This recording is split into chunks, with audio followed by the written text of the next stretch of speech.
বড় দুঃখের বিষয়, এই মিডিয়ার কারণে আমরা দেখতে পাই বাংলার জমিনে কিছু মওদুদি আলেম আছে যারা হচ্ছে এই যুগের কীট, এই যুগের জাহান্নামের কীট।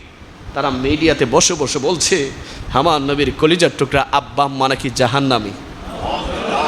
নাউজুবিল্লাহ বলেন না বাবা। আমার নবীর আব্বা আম্মা কি জাহান্নামী হইতে পারে? যারা এই কথা বলবে তারা মুসলমান না শয়তান।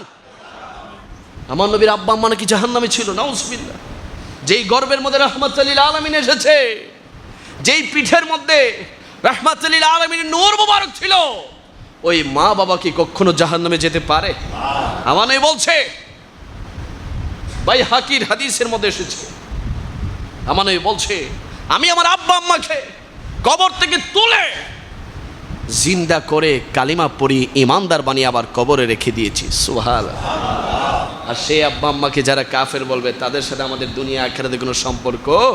আজকের ডেইলপাড়া তাইয়্যিবিয়া তাহিরিয়া জামে মসজিদ থেকে ওই নাফরমানের বক্তব্যর তীব্র নিন্দা জানায়, এবং আমরা বলবো বাংলাদেশ সরকারকে, যাদেরকে মাথার উপরে উঠিয়েছে, সুযোগ পেলে তারা আপনাদের চেয়ার কেড়ে নিবে। ঠিক কিনা? ঠিক কিনা? এখন আমাদের সংসদ দেখতে পাচ্ছি কিছু মুনাফিক আলেম ঢুকছে, যার নাম আমির হামজা, তার নাম একটা আমি দিয়েছিলাম আমির হারামজাদা।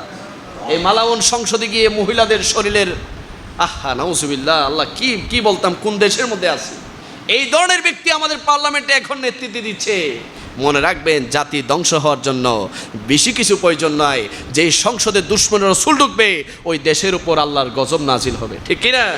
এই জন্য আল্লাহকে বলবো, মালিক, আমরা যারা ইমানদার আশিক রাসূল মুমিন মুসলমান আছি, আমরা এর জন্য দায়ী নই। হয়তো আমাদের ইমানই পরীক্ষা চলছে, তবে এই সমস্ত বেঈমান থেকে আমাদের যুব সমাজকে হেফাজত করা দরকার আছে না নাই?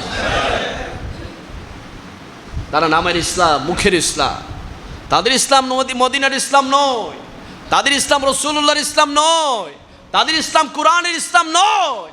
তারা দুনিয়ার টাকার কাছে আর চেয়ারের কাছে বিক্রি হয়। ঠিক কিনা? ঠিক কিনা? এই জন্য তাদের থেকে ঈমান আমল হেফাজত করবেন।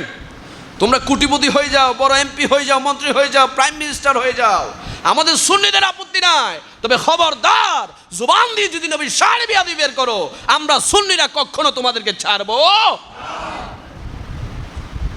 নবীর আব্বা আম্মা জাহান্নামী, তুমি নি জান্নাতি। নাউজুবিল্লাহি মিন যালিক। কেমন কথা! মা আমেনা রাদিয়াল্লাহু তাআলা আনহা, হায় হায় হায়, কেমন গর্ব! যে গর্বের মধ্যে আল্লাহর নূর এসেছে। সুবহানাল্লাহ। খাজা আব্দুল্লাহ, তিনি কেমন, যার পৃষ্ঠদেশে আল্লাহর নূর এসেছে, যিনারা নূর বহন করেছে তারা জাহান্নামী। খোদার গজব নাজিল হবে। এই বক্তার নাম বলে আফসারি না কি জানি, রফিকুল্লাহ আফসারি। কথার নাই সৌন্দর্য, সবসময় অশ্লীল কথা বলে। মুমিন তো কখনো অশ্লীল ওয়াজ করতে পারে না। তারা তো মুমিনও না, মুসলমানও না। নবীর আব্বা আম্মারে জাহান্নামে ফাটাইছে, এ কি আর মুসলমান থাকে? জাহান্নামী। ইনশাল্লাহ পরকালে বিচার হবে, ইনশাল্লাহ কবরে বিচার হবে, ইনশাল্লাহ আমরা বিশ্বাস করি দুনিয়াতেও তাদের বিচার হবে। যুবকদেরকে সাবধানে রাখবেন, মোবাইল আছে, তাদের ওয়াজ শোনে, মনে করে তারাই বড় আলেম। না, তারা ধোঁকাবাজ, তারা ধোঁকা দিচ্ছে। এই ধোঁকা থেকে বাঁচতে হবে। আল্লাহ সুবহানাহু ওয়া তাআলা আমাদের প্রত্যেককে হেফাজত করুক তাদের থেকে। সকলে বলি আমিন।